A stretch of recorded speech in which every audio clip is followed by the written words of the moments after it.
જય સ્વામિનારાયણ. આજે આપણે ભારતના વારસો પાઠનો ત્રીજો ભાગ, આગળના પિરિયડની અંદર આપણે ભારતના વારસા અંતર્ગત ગુજરાતનો સાંસ્કૃતિક વારસો, ગુજરાતના મેળાઓ, એના વિશે આપણે અભ્યાસ કર્યો. અને આજે આપણે જોઈશું ભારતના વારસા અંતર્ગત એ વારસાનું નિર્માણ કરનારા લોકો વિશે.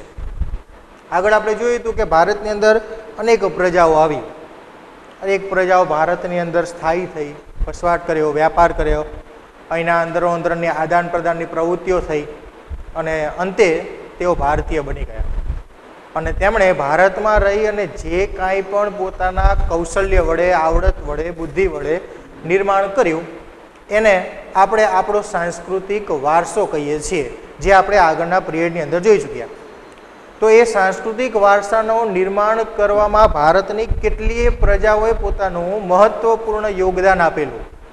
તો એ પ્રાચીન પ્રજાઓ કઈ કઈ હતી, આજે આપણે એવી 6 જેવી પ્રાચીન પ્રજાઓ વિશે અભ્યાસ કરવાનો છે. તો આજનો આપણો પોઈન્ટ છે ભારતની ભૂમિ અને તેના પ્રાચીન નિવાસીઓ, લોકો.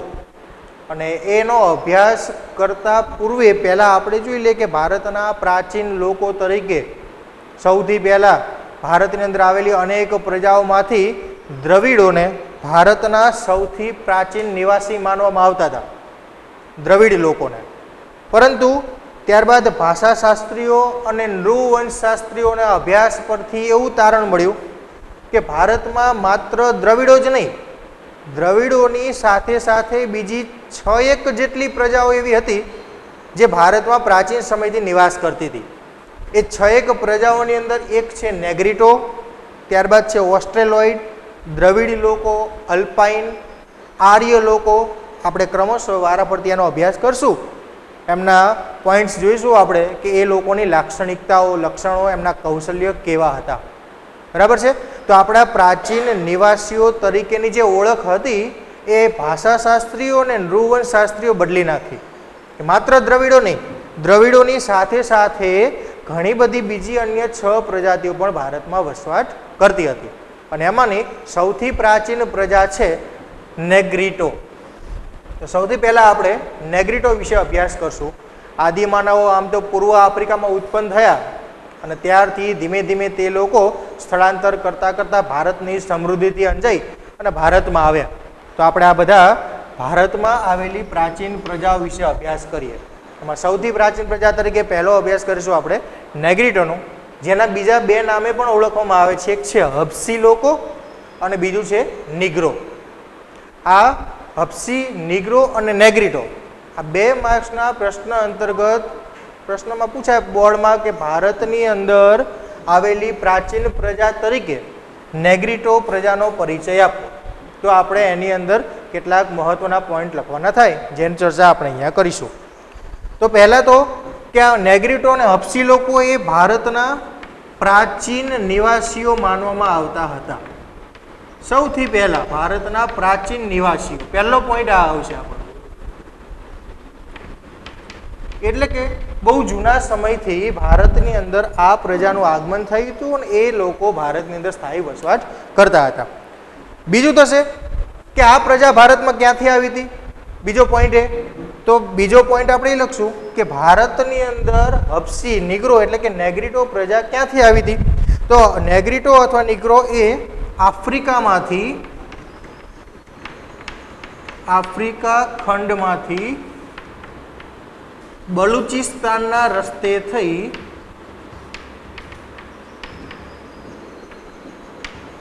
ભારતમાં આવેલી. તો બીજો મહત્વનો પોઈન્ટ એ પહેલો પોઈન્ટ તો ભારતની પ્રાચીન નિવાસીઓ હતા. નંબર 2 ક્યાંથી આવ્યા હતા, તો આફ્રિકા ખંડમાંથી બલુચિસ્તાનના રસ્તે થઈ તેઓ ભારતમાં આવેલા અને ભારતમાં સ્થાયી થયા, અહીંયા વ્યાપાર કર્યો, સાથે સાથે આદાન પ્રદાનની પ્રવૃત્તિઓ કરી, લગ્ન સંબંધો બંધાયા અને ભારતમાં સ્થાયી થયા. આગળ જોઈએ એમની લાક્ષણિકતાઓ કેવા દેખાતા હતા, એમની લાક્ષણિકતાઓ શું હતી. તો લાક્ષણિકતાઓ જોઈએ તો એમનો શારીરિક બાંધો કેવો હતો કે જેને આપણે નેગ્રીટો તરીકે ઓળખી શકીએ. તો શારીરિક બાંધો જોઈએ તો તેઓ વર્ણે શ્યામ હતા.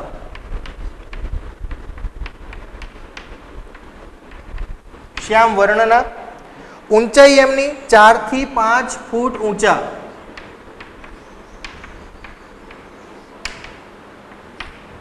અને માથે વાંકડિયા વાળ હતા.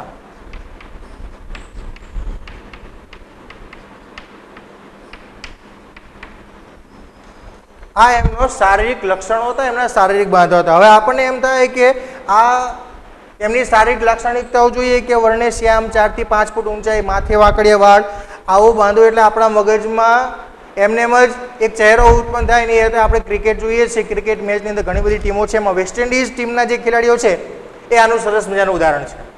એ જોઈએ એ આ શારીરિક લક્ષણો સાથે મળતા આવે એવા લક્ષણો છે. તો એ પ્રમાણેની નેગ્રીટો પ્રજા હતી. નેગ્રીટો પ્રજા વિશે માત્ર 3 પોઈન્ટ યાદ રાખવાના છે આપણે. એમાં પહેલું છે ભારતના પ્રાચીન નિવાસીઓ હતા. નંબર 2, આફ્રિકા ખંડમાંથી તેઓ બલુચિસ્તાનના રસ્તે થઈ ભારતમાં આવ્યા, અહીંયા સ્થાયી થયા, વસવાટ કર્યો. શારીરિક લક્ષણો જોઈએ એમના તો વર્ણે શ્યામ, 4 થી 5 ફૂટ ઊંચા અને માથે વાંકડિયા વાળ, આ એમના શારીરિક લક્ષણો હતા. તો આવી પ્રજા ભારતની અંદર બહુ પ્રાચીન સમયથી બહુ પ્રાચીન નિવાસીઓ માનવામાં આવતા હતા, જે દ્રવિડો સાથે જ ભારતમાં હોવાનું કેટલાક નૃવંશ શાસ્ત્રીઓ માને છે. કોઈને એમ થાય નૃવંશ શાસ્ત્રી, આપણે 2-3 શબ્દ બોલ્યા. નૃવંશ શાસ્ત્રી એટલે શું? નૃ એટલે નર, વંશ એટલે જાતિ, શાસ્ત્રી એટલે અભ્યાસ કરનારા તજજ્ઞ લોકો, એટલે કે જે પ્રાચીન સમયના લોકોની પ્રજાતિઓનો અભ્યાસ કરે છે એવા તજજ્ઞો, નિષ્ણાતોને નૃવંશ શાસ્ત્રી કહી શકાય. અને એમના જણાવ્યા અનુસાર એ નેગ્રીટો ભારતની પ્રાચીન પ્રજા હતી. માત્ર નેગ્રીટો નહીં, સાથે બીજી અન્ય 6 પ્રજાઓ પણ હતી. એમાંથી આપણે એક નેગ્રીટો વિશે અભ્યાસ કર્યો. તો નેગ્રીટો વિશે પરીક્ષામાં પૂછાય તો માત્ર 3 પોઈન્ટ છે. સરસ મજાનો પ્રશ્ન, માત્ર 3 પોઈન્ટ લખો એટલે એમાંથી 1 પણ માર્ક્સ કપાય નહીં અને 2 માંથી 2 પૂરા આવી શકે. પણ હવે માત્ર 3 પોઈન્ટ લખી અને આપણે પરીક્ષામાં 2 માર્ક્સ લેવાની અપેક્ષાઓ રાખીએ, આમાંથી 1 પણ પોઈન્ટ રહી જાય તો ચાલે નહીં. બરાબર છે? એટલે આપણું સૌથી પહેલું મહત્વનું એ કે આમાંથી 1 પણ પોઈન્ટ આપણા મગજમાંથી નીકળવો જોઈએ નહીં. એટલે કે આ 3 પોઈન્ટ જે છે એ મહત્વનું છે. પહેલું કે પ્રાચીન નિવાસી, બીજું ક્યાંથી આવ્યા, અને ત્રીજું એમના લક્ષણો. બરાબર છે? તો નેગ્રીટો વિશેની આપણે માહિતી અહીંયા પૂરી કરીએ. ત્યારબાદ જોઈએ ભારતમાં આવેલી બીજી મહત્વની પ્રાચીન પ્રજા તરીકે ઓસ્ટ્રેલોઇડ લોકો, જેના બીજા નામ હતા, આર્યો તેમણે બીજા નામે ઓળખતા, એનું નામ હતું નિષાદ. પ્રાચીન પ્રજા તરીકે ઓસ્ટ્રેલોઇડ,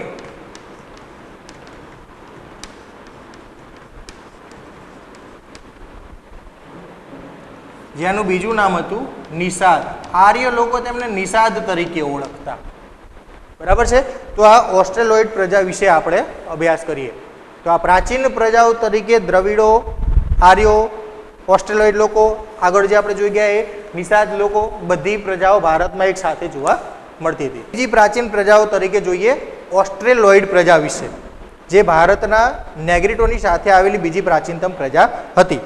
તો પહેલું તો એ પ્રજા ક્યાંથી આવી હતી? નેગ્રીટો જોઈએ આપણે આફ્રિકામાંથી બલુચિસ્તાન થઈ ભારતમાં આવેલા. આ પ્રજા ભારતમાં આવી હતી અગ્નિ એશિયામાંથી.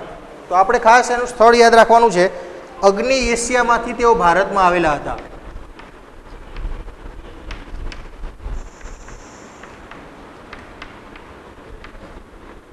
અગ્નિ એશિયામાં થઈ એ પ્રજા ભારતમાં આવી. એમના લક્ષણો જોઈએ, શારીરિક લક્ષણો. તો એ લોકો પણ રંગે શ્યામ હતા, જેમ નેગ્રીટ લોકો હતા એ જ પ્રમાણે એમની શારીરિક લાક્ષણિકતાઓ છે. લાંબુ અને પહોળું માથું, લાંબુ અને પહોળું માથું,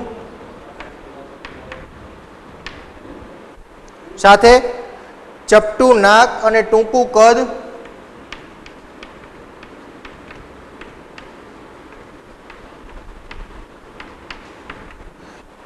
આ તેમની શારીરિક વિશેષતાઓ હતી.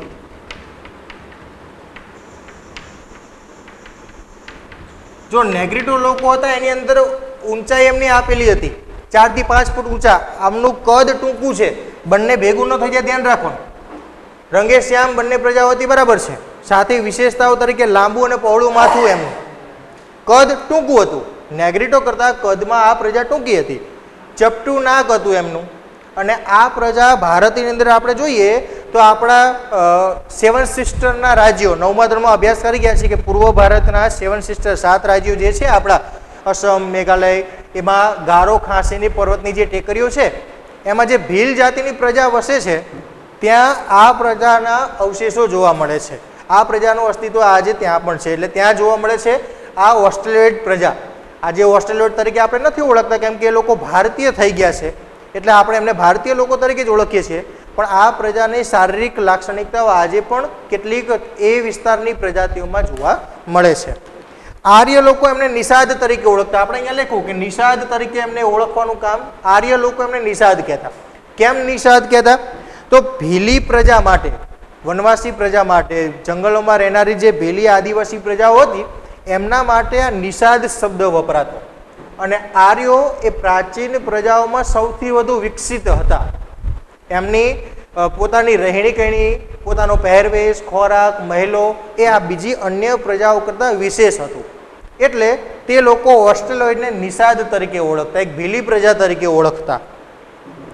ભારતની અંદર હાલ આ પ્રજા જોવી હોય તો આ પ્રજા ભારતમાં કેટલીક ભીલી પ્રજાતિઓ જેમાં કોલ અને મુંડા જાતિ જે 7 સિસ્ટરના રાજ્યોની અંદર વસે છે, જે આપણે પૂર્વ ભારતના 7 રાજ્યો છે એમાં આ પ્રજા જોવા મળે છે.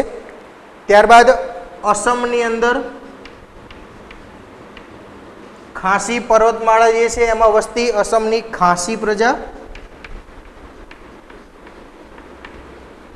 તમે 9મા ધોરણમાં અભ્યાસ કરી ગયા છો કે ત્યાં 3 પર્વત ટેકરીઓ હિમાલયની છે, ગારો, ખાસી અને જૈંતિયા.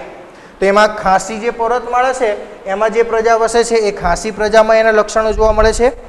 ત્યારબાદ નિકોબારના ટાપુની અંદર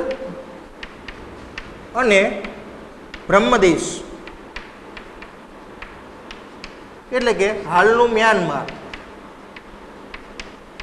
આ વિસ્તારની અંદર આજે પણ આ ઓસ્ટ્રેલિયોઇડ પ્રજાના લક્ષણો ધરાવતી પ્રજા જોવા મળે છે. લક્ષણો એટલે કેવા? તો આપણે આ જોઈ ગયા એવા રંગેશ્યામ, લાંબુ પહોળું માથું, ટૂંકું કદ, ચપટું નાક એવા લોકો આજે પણ એ વિસ્તારની અંદર આપણને જોવા મળે છે.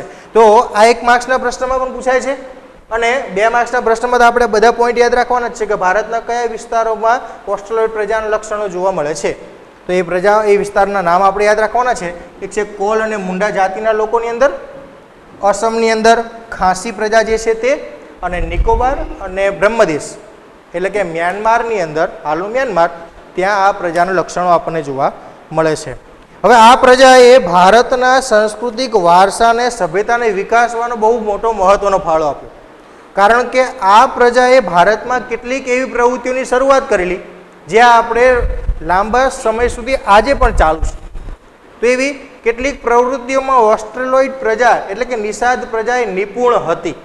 તો એવી કઈ કઈ પ્રવૃત્તિઓ હતી? તો એવી પ્રવૃત્તિઓની અંદર જેમ કે એ લોકો ખેતી કરતા. ઓસ્ટ્રેલિયોઇડ પ્રજા ખેતી કરવી, એ લોકો આટલા વર્ષો પૂર્વે ભારતમાં ખેતી કરવાની શરૂઆત એમણે કરેલી. અને આજે પણ ભારતનો એક મહત્વનો વ્યવસાય છે ખેતી. ભારતના 65% લોકો આજે પણ ખેતી પર નિર્ભર છે. તો એ ખેતીની શરૂઆત એમણે કરી. ત્યારબાદ છે સુતરાઉ કાપડનું વણાટકામ.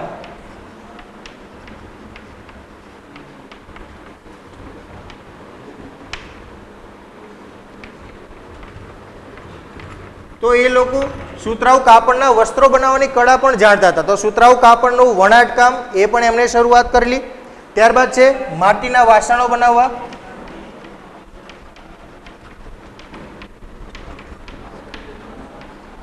તો આ બધી પ્રવૃત્તિઓની અંદર ઓસ્ટ્રેલિયોઇડ પ્રજા નિપુણ હતી અને એમના જો આ લક્ષણોના, એમની આ આવડતના કારણે આગળ જતા ભારતનો વારસો જે છે એ સમૃદ્ધ બન્યો.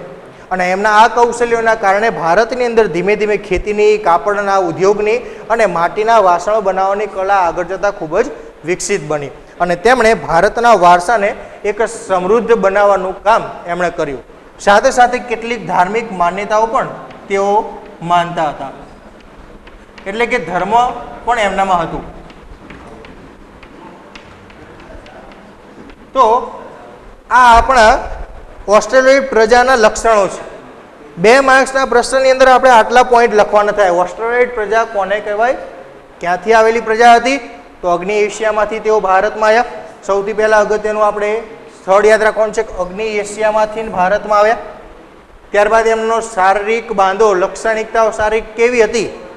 તો રંગે શ્યામ, લાંબુ અને પહોળું માથું, ટૂંકું કદ, ચપટું નાક, આ એમની શારીરિક લાક્ષણિકતાઓ હતી. હવે ભારતમાં ક્યાં જોવા મળે છે? તો ભારતની અંદર કોલ અને મુંડા જાતિ, અસમની ગારો ખાસી વિસ્તારની અંદર ખાસી પ્રજામાં, નિકોબાર અને બ્રહ્મદેશ એટલે કે હાલના મ્યાનમારની અંદર આ પ્રજાઓ આજે આપણને જોવા મળે છે. ત્યારબાદ છે એ પ્રજાઓની પ્રવૃત્તિઓ શું હતી? કઈ કઈ પ્રવૃત્તિઓ એ પ્રજા કરતી? તો એ પ્રવૃત્તિઓમાં ખેતી કરવાની પ્રવૃત્તિ કરતા, સુતરાઉ કાપડનું વણાટકામમાં એ લોકો નિપુણ હતા. એ લોકો એટલા વર્ષો પૂર્વે પણ સુતરાઉ કાપડનું વણાટકામ જાણતા હતા. માટીના વાસણો બનાવવાની કળામાં નિપુણ હતા અને આ બધી કળા કૌશલ્યના કારણે તેમણે ભારતને સમૃદ્ધ બનાવ્યું અને પોતાની કેટલીક ધાર્મિક માન્યતાઓ પણ આ પ્રજાને હતી. તો આપણે ઓસ્ટ્રેલિયન પ્રજા વિશે, ઓસ્ટ્રેલિયન પ્રજાના લક્ષણો વિશે આ જોયું. હવે આપણી આગળની પ્રજા છે ભારતની સૌથી પ્રાચીન ગણાતી, સૌથી પહેલી ગણાતી અને સૌથી વિશેષ પ્રજાતિ એટલે કે દ્રવિડો. આ બધા જે પોઈન્ટ છે એ આપણે આ વિડીયોની અંદર અત્યારે તમે લખતા ના હોય તો બરાબર છે. વિડીયો પૂરો થાય એટલે આખો વિડીયો આપણે યુટ્યુબમાં આપણી ચેનલ જે બ્રહ્માનંદ વિદ્યાલય એને સબસ્ક્રાઈબ કરી એમાં આ વિડીયો તમને મળશે. આપણે આ ફેરબુકની અંદર પાકા ચોપડામાં બધા જ પોઈન્ટ ટુ પોઈન્ટ લખવાના છે. બરાબર છે? આ જ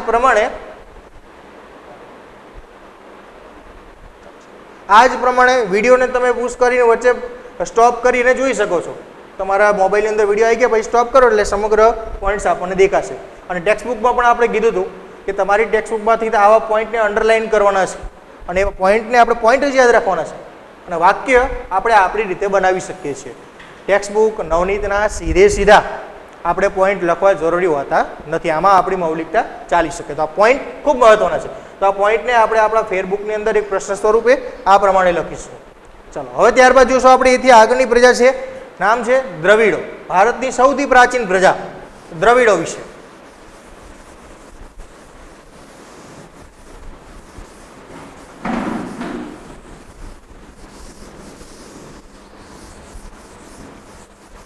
આપણા ટેક્સ્ટબુકની અંદર દ્રવિડો વિશે સૌથી વિશેષ માહિતી આપેલી છે.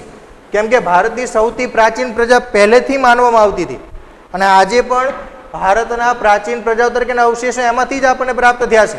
તો એવી સૌથી વિશેષ પ્રજા તરીકે જોઈએ તો દ્રવિડો ભારતની પ્રાચીન અને મહત્વની ત્રીજી પ્રજા તરીકે દ્રવિડ લોકો ભારતની સૌથી પ્રાચીન પ્રજા. અને એના વિશે કહેવું હોય તો આપણે જે ભારતની આદિમાનવની સંસ્કૃતિ શરૂ થઈ સિંધુ ખીણની સંસ્કૃતિ એટલે કે મોહેન્જો-દડોની સંસ્કૃતિ, એ સંસ્કૃતિ શરૂ કરનાર લોકો આ દ્રવિડો હતા. એટલે બહુ પ્રાચીન થઈ ગયા. માનવ જીવનની શરૂઆત કહીએ ભારતમાં તો એ થઈ ગયું. તો સિંધુ ખીણની સંસ્કૃતિને એમના માટે વિશેષ ઉપનામ આપેલું છે. દ્રવિડો એટલે કોણ? તો કે સિંધુ ખીણની સંસ્કૃતિના સર્જકો. સિંધુ ખીણની સંસ્કૃતિના સર્જકો. એમણે જ સિંધુ ખીણની સંસ્કૃતિની રચના કરી હતી, જેના અવશેષો આપણે લોથલ, ધોળાવીરા, મોટા મોટા મહાનગરો જે આપણને ખોદકામ કરતા મળી આવ્યા એ આમને બનાવેલા હતા. એ એમના સર્જકો હતા. પહેલી વિશેષતા એમની એ. નંબર 2, આદિમાનવોનો પાષાણ યુગ પૂરો થયો. એ પાષાણ યુગની સંસ્કૃતિના સીધા વારસદાર. આદિમાનવ યુગ પછી જ્યારે માનવ યુગની શરૂઆત થઈ, આધુનિકતાની શરૂઆત થઈ ત્યારે સીધા દ્રવિડો હતા. તો એમને પાષાણ યુગની સંસ્કૃતિના સીધા વારસદાર પણ કહેવાય છે. પાષાણ યુગની સંસ્કૃતિના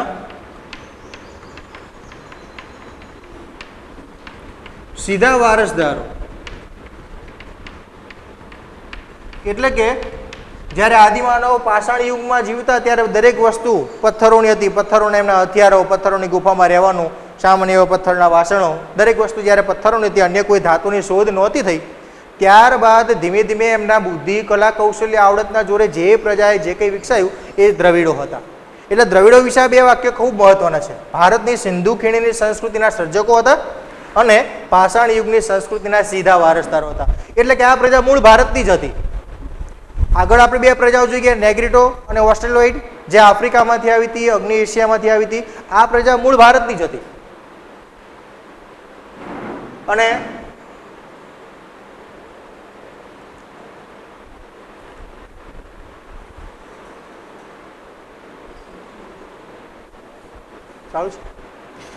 આ પ્રજા મૂળ ભારતની જ હતી, પણ સૌથી પ્રાચીન હતી. એમણે ભારતની અંદર માનવ જીવનની શરૂઆત કરી.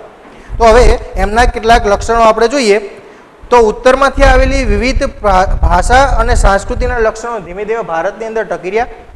ભારતની અંદર ધીમે ધીમે આ પ્રજા આગળ ને આગળ વધતી રહી અને સૌથી વિશેષ સારા લક્ષણો ધરાવનારી પ્રજા તરીકે દ્રવિડો સ્થાન પામ્યા. તો એ દ્રવિડો ભારતની અંદર એમણે કેટલીક નવી શરૂઆત કરી હતી, જેમાં તેઓ માતા રૂપે ધાર્મિકતા આ પ્રજાએ આપણે ભારતની અંદર શીખવાડી. માતા રૂપે દેવી પાર્વતીની અને પિતૃ રૂપે પરમાત્માની એટલે કે શિવની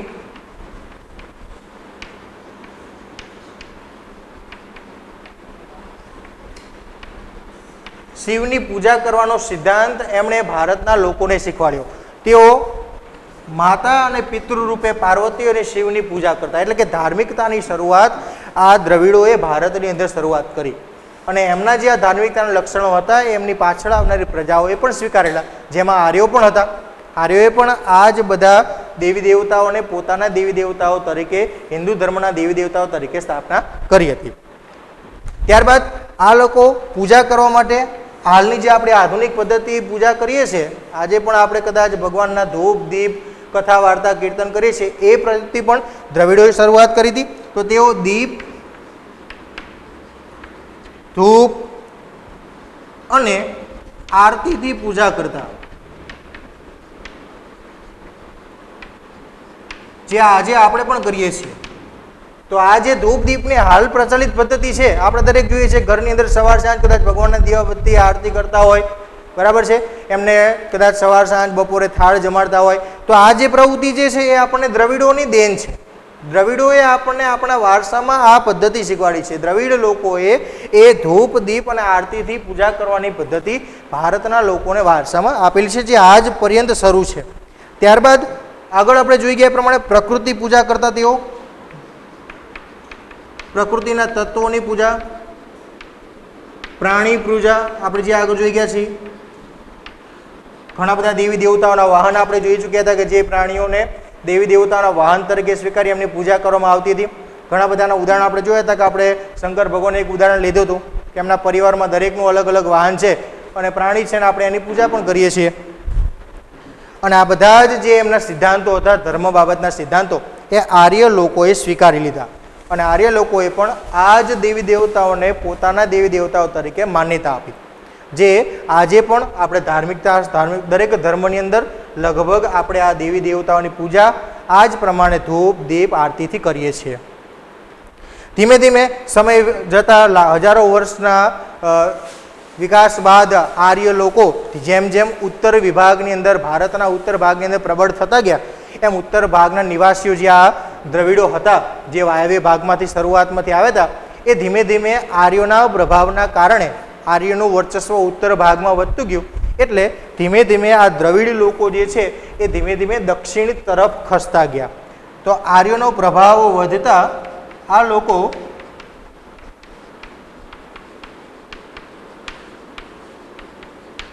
દક્ષિણ તરફ સ્થાયી થયા.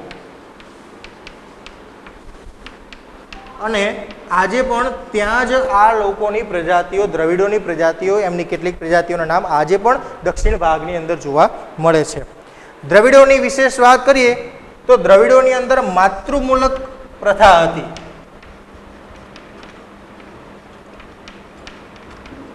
એટલે કે ઘરની અંદર સ્ત્રી સભ્યનું વર્ચસ્વ વધુ હતું.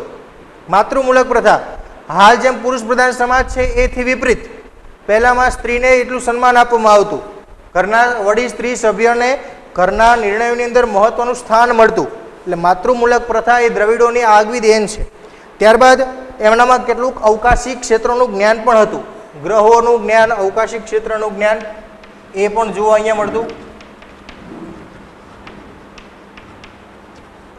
અને કેટલીક કળાઓ પણ એમનામાં જોવા મળતી, જેની અંદર રંગકામ કરવું,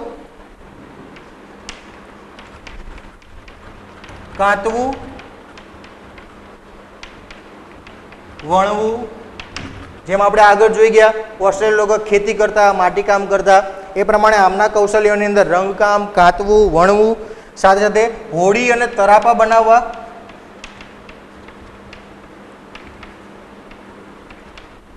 આવા વિશેષ લક્ષણો એ આ દ્રવિડ લોકોમાં જોવા મળતા, જેણે ઓસ્ટ્રેલોઇડ પ્રજાની જે ખેતી, માટીકામ, કલા કૌશલ્યને આગળ વધારવાનું કામ કર્યું હતું. એ લોકો રંગકામ પણ કરતા. પ્રકૃતિના તત્વોમાં આજુબાજુ જોવા મળતા જે પાંદડાઓના વિવિધ રંગો જે છે એનો ઉપયોગ કરી અને પોતાની વસ્તુઓ, ઘરકામની, પોતાના અંદર જે કંઈ માટીના વાસણો, પાત્રો બનાવતા એને તેઓ રંગકામ પણ કરતા. કાતણ કામની ક્રિયાઓ પણ હતી, વણાટ કામ પણ તેઓ જાણતા હતા. અને નદીની અંદર વસ્તુઓની હેરફેર કરવા માટે, અવરજવર કરવા માટે હોડી અને તરાપા, હોડી તો આપણે બધા જાણીએ છીએ, તરાપા એટલે કે વાંસની પટ્ટીઓ એકબીજા સાથે જોડી અને એને બાંધી હોડી જેવું એક ચોરસ, લંબચોરસ, ગોળ, આપણી અનુકૂળતા પ્રમાણેનું જે વાહન જેવું સાધન બનાવી એના ઉપર વસ્તુની અવરજવર કરી શકાય એવું એક સાધન. તો હોડી અને તરાપા પણ તેઓ બનાવતા. ધીમે ધીમે આપણે આગળ વાત કરીએ એમ કે દ્રવિડો ધીમે ધીમે આર્યોના વર્ચસ્વના કારણે ધીમે ધીમે દક્ષિણ તરફ ખસતા ગયા અને દક્ષિણમાં સ્થાયી થયા. તો આજે પણ આર્ય દ્રવિડ કુળની 4 ભાષાઓ જે ખૂબ જ મહત્વની છે, જે આજે દક્ષિણના ભાગની અંદર જોવા મળે છે, જેના નામ છે તમિલ, તેલુગુ, મલયાલમ અને કન્નડ. આ 4 ભાષાઓ દક્ષિણ ભારતના રાજ્યોની અંદર તમિલનાડુ, કેરળ, કર્ણાટક, આંધ્રપ્રદેશની અંદર આપણને જોવા મળે છે. જે દ્રવિડોની 4 ભાગ પાડ્યા પછી, જેમાં આર્યો ભારતની અંદર દક્ષિણમાં સ્થાયી, ધીમે ધીમે ઉત્તરમાં આવ્યા પછી દ્રવિડો દક્ષિણમાં ખસતા ગયા અને અલગ અલગ રાજ્યોમાં સ્થાયી થયા, ત્યારે એના પેટા પ્રજ્ઞાતિઓ તરીકે દ્રવિડોમાંથી તમિલ, તેલુગુ, મલયાલમ અને કન્નડ ભાષાનું અસ્તિત્વ થયું. અને ત્યારબાદ ધીમે ધીમે એની અંદર ભાષા, સાહિત્યની રચના પણ થઈ. તો દ્રવિડ કુળની કઈ આ એક સામાન્ય પ્રશ્ન તરીકે, એક માર્ક્સના પ્રશ્ન તરીકે, દ્રવિડ કુળની કઈ ભાષાઓ આજે દક્ષિણમાં જોવા મળે છે? તો આ 4 ભાષાઓના નામ તમિલ, તેલુગુ, મલયાલમ અને કન્નડ, આ 4 ભાષાઓનું વર્ચસ્વ આજે દક્ષિણના રાજ્યોની અંદર વધારે છે. અને ત્યાં ધીમે ધીમે આ 4 ભાષાઓની અંદર, એમાં ખાસ કરીને તમિલ ભાષાની અંદર વધારે સાહિત્યની રચના થઈ અને ધીમે ધીમે તમિલ સાહિત્ય બન્યું. જે આપણે આગળ પાઠ નંબર 4ની અંદર ભારતનો સાહિત્યિક વારસો, એમાં આ 4 ભાષાનું વર્ણન આવશે કે 4 ભાષામાં અલગ અલગ જે કંઈ સાહિત્યની રચના થઈ હતી એ આપણે પાઠ નંબર 4ની અંદર અભ્યાસ કરશું. તો દ્રવિડ કુળની 4 મહત્વની ભાષાઓ આ હતી. તો દ્રવિડો પ્રાચીન ભારતના નિવાસીઓ હતા. એની અંદર સૌથી વિશેષ માહિતી આપણે કીધું હતું એ પ્રમાણે, તો દ્રવિડો, આ 2 માર્ક્સના પ્રશ્નની અંદર આ ભારતની પ્રાચીનતમ પ્રજા તરીકે દ્રવિડોનો પરિચય આપો, તો આપણે આની અંદરથી મહત્વના પ્રશ્નો લખવાના થાય. તો આપણે દરેક વખતે લખીએ છીએ કે આગળની 2 પ્રજાઓ જોઈ ગયા, ક્યાંથી આવે એવું હતું. આમાં ક્યાંથી આવે એવું છે જ નહીં, કારણ કે આ પ્રજા મૂળ ક્યાંની છે? ભારતની પ્રજા છે. ભારતમાં જ નિવાસી થઈ, ભારતમાં જ એનો ઉદ્ભવ થયો. તો 2 વિશેષતા ખાસ યાદ રાખવાની છે. એક તો સિંધુ ખીણની સંસ્કૃતિના સર્જકો, એમને સર્જના કરી સિંધુ ખીણની સંસ્કૃતિ, જેને આપણે અવશેષો ખોદકામ કરતા આજે અવશેષો શોધી કાઢ્યા. પાષાણ યુગની સંસ્કૃતિના સીધા વારસદાર, મતલબ આદિમાનવના યુગ પછી, પથ્થરની યુગ પૂરો થયો પછી સીધું જ એ આ પાષાણ યુગની સંસ્કૃતિ પૂરી થયા પછી એના વારસદાર તરીકે, મતલબ એમના પછી જે કંઈ પ્રજા અસ્તિત્વમાં આવી એ લોકો દ્રવિડો હતા. બરાબર છે. ત્યારબાદ એમણે કેટલીક ધાર્મિક માન્યતાઓ વિશે, માતા રૂપે દેવી પાર્વતી, પિતૃ રૂપે પરમાત્મા શિવની પૂજા કઈ રીતે કરવી, તો કે ધૂપ, દીપ, આરતીથી પૂજા કરવી, જે પદ્ધતિ આજે પણ પ્રચલિત છે. તો દ્રવિડોએ આપેલી કેટલીક પ્રવૃત્તિ આજે પણ પ્રચલિત છે. પ્રકૃતિ પૂજા કરતા, પ્રાણીઓની પૂજા કરતા, વનસ્પતિની પૂજા કરવાનું તત્વ એ પણ આપણને દ્રવિડો પાસેથી શીખવા મળ્યું. આર્યોનો પ્રભાવ ધીમે ધીમે ઉત્તરમાં વધ્યો એટલે દ્રવિડ લોકો દક્ષિણમાં ખસતા ગયા અને ત્યાં સ્થાયી થયા. માતૃમૂલક પ્રથા એમના કુટુંબમાં પ્રચલિત હતી. માતાને વિશેષ સ્થાન આપવામાં આવતું હતું. ઘરમાં સ્ત્રીઓનું સ્થાન સારું હતું. હાલના પુરુષ પ્રધાન સમાજથી વિપરીત માતૃમૂલક પ્રથા એ દ્રવિડોએ સ્થાપેલી હતી. અવકાશી જ્ઞાન, ખગોળ, ગ્રહોનું જ્ઞાન પણ એમને થોડું ઘણું હતું. કેટલીક કળાઓમાં તેઓ નિપુણ હતા, જેમાં રંગકામ, કાંતવું, વણવું, હોળી અને તરાપા બનાવવા વગેરે જેવી વિશેષ કલા કૌશલ્યો એમનામાં વિશેષ જોવા મળતા હતા. દ્રવિડ કુળની 4 ભાષાઓ, જેમ જેમ દ્રવિડ કુળ દક્ષિણમાં સ્થાયી થયું એમ એની 4 ભાષાઓ જોવા મળી, જેમાં તમિલ, તેલુગુ, મલયાલમ અને કન્નડ વિશેષ છે. એમાં તમિલ સાહિત્યની અંદર ધીમે ધીમે વધારો વિકાસ થતો ગયો, જે આપણે વિશેષ ચર્ચા ચોથા પાઠની અંદર કરશું. તો દ્રવિડો વિશે સૌથી મહત્વની માહિતી આટલા મહત્વના પોઈન્ટ છે કે ભારતમાં પ્રાચીનતમ પ્રજા તરીકે દ્રવિડનો પરિચય આપો તો આપણે આમાંથી પોઈન્ટ લખવાના થાય. તો આ બધા પોઈન્ટ આ જ પ્રમાણે આપણે આપણા પાકા ચોપડાની અંદર લખી લઈશું. હવે આગળ જોઈશું. આપણે કીધું હતું કે નૃવંશશાસ્ત્રીઓ કીધું કે 6 પ્રજાતિઓ હતી. 6 પ્રજાતિઓ ભારતની અંદર પ્રાચીન પ્રજાઓ તરીકે નિવાસ કરતી હતી. પહેલાં આપણે નેગ્રીટો જોયું, ત્યારબાદ ઓસ્ટ્રેલોઇડ જોયા, દ્રવિડો જોયા. હવે વિશેષ પ્રજાઓ તરીકે જોઈશું ભારતના કેટલાક થોડા ઘણા વિસ્તારોમાં રહેતી પ્રજાઓ તરીકે. ભલે ઓછા વિસ્તારમાંથી એમનું સમુદાય નાના હતા, પણ ભારતીય પ્રાચીન પ્રજાઓ હતી. એટલે આપણે એમનો સંયુક્ત અભ્યાસ 4 પ્રજાઓ જે છે અન્ય પ્રજાઓ તરીકે, જેમાં અલ્પાઇન, ડિનારેક, આર્મેનોઇડ વગેરે જેવી પ્રજાઓનો સંયુક્ત અભ્યાસ છે, કેમ કે લક્ષણો સરખા હતા. તો આપણે એ સંયુક્ત અભ્યાસ હવે જોઈએ આપણે. તો આ પોઈન્ટ્સ આપણે તમે જ્યારે વિડીયો જુઓ ત્યારે આ પોઈન્ટ એમાંથી તમે તમારા પાકા ચોપડાની અંદર લખી શકો છો. તો હવે આપણે આગળ જોઈશું ભારતની અન્ય પ્રજાઓ તરીકે 4 સંયુક્ત પ્રજાઓ વિશેનો અભ્યાસ. પ્રાચીન પ્રજાઓમાં ચોથો ભાગ છે અન્ય પ્રજાઓ, આપેલું છે નામ અન્ય પ્રજા. અને આ અન્ય પ્રજાઓની અંદર 4 પ્રજાનો સમાવેશ થાય છે. આપણે 4 પ્રજાનો ખાલી નામ લખી પછી એક એક વારા પરથી 4 પ્રજાનો સંયુક્ત લક્ષણો સમાન જોવા મળતા હતા, એટલે એમનું બહુ વિશેષ મહત્વ અહીં આપેલું નથી, પણ તેમ છતાં 4 પ્રજાનો અભ્યાસ આપણે એકવાર કરીએ. તો 4 પ્રજાઓની અંદર એક હતું મોંગોલોઇડ,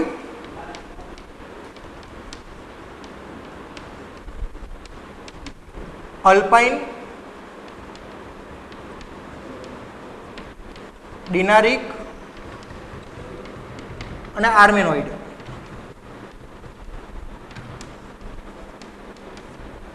આ 4 પ્રજાઓ વિશે છે. એમાં એક આપણે મોંગોલોઇડ અલગ જોઈશું અને 3 અલ્પાઇન, ડિનારિક, આર્મેનોઇડ સંયુક્ત રીતે જોઈશું. તો પહેલા જોઈએ મોંગોલોઇડ પ્રજા વિશે.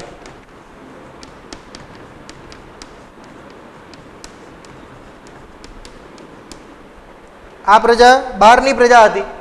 આ ભારતીય પ્રજા નથી, બહારના વિસ્તારમાંથી ભારતમાં વસવાટ કરવા માટે આવેલી પ્રજાઓ હતી. જેમ આપણે આગળ નેગ્રીટો અને ઓસ્ટ્રેલોઇડ જોઈએ, એમ જેમ આફ્રિકામાંથી અને અગ્નિ એશિયામાંથી એ પ્રજા ભારતમાં આવી હતી અને ભારતમાં સ્થાયી થઈ, એ પ્રમાણે આ પ્રજા પણ ભારતમાં બહારથી આવેલી હતી.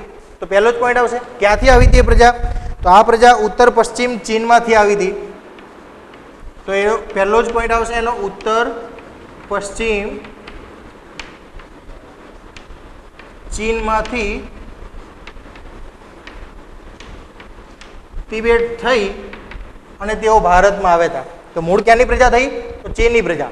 ઉત્તર પશ્ચિમ ચીનના વિસ્તારની પ્રજા હતી, તિબેટમાં થઈ અને ભારતમાં આવી. એમને પ્રજા ક્યાં જોવા મળે છે? તો ભારતના કયા ભાગમાં છે? તો ભારતના અસમ, સિક્કિમ,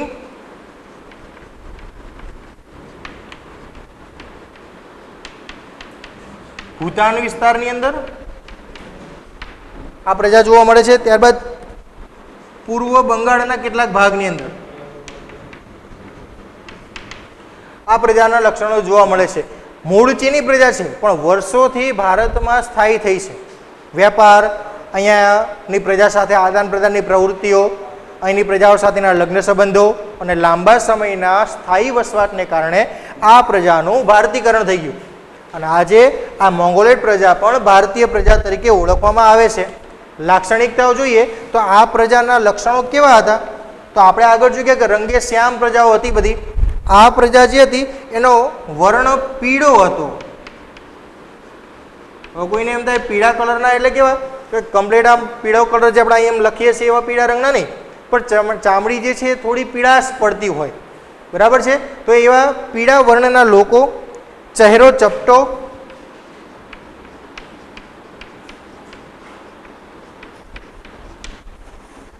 ઉપસેલા ગાલ,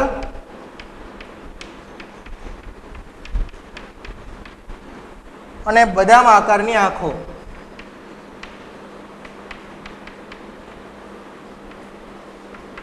આ આમની શારીરિક લાક્ષણિકતાઓ હતી. જે હાલ આપણે સિક્કિમના કે આસામના લોકોના ફોટોગ્રાફ્સ ગૂગલમાં સર્ચ કરીને જોઈએ તો તરત આ પ્રજાઓનો લક્ષણોવાળા ફોટા આપણને જોવા મળશે.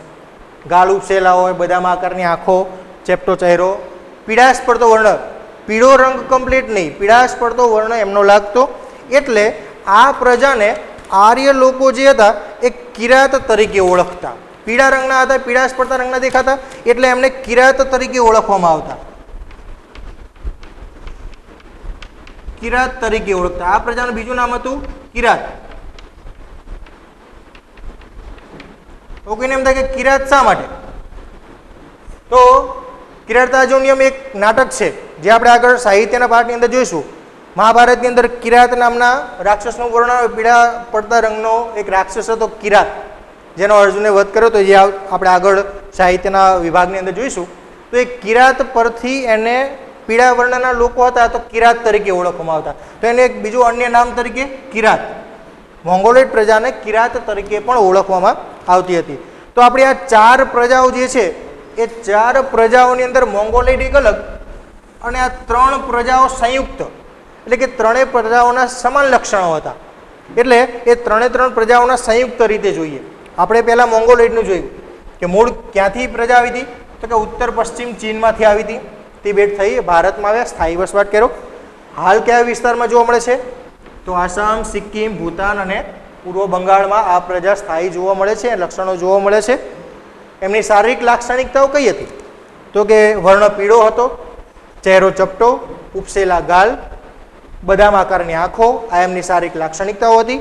અને તેમને કિરાત, પીળા વર્ણના હોવાના કારણે કિરાત તરીકે ઓળખવામાં આવતા હતા. તો આ મોંગોલોઇડ પ્રજાની લાક્ષણિકતાઓ હતી.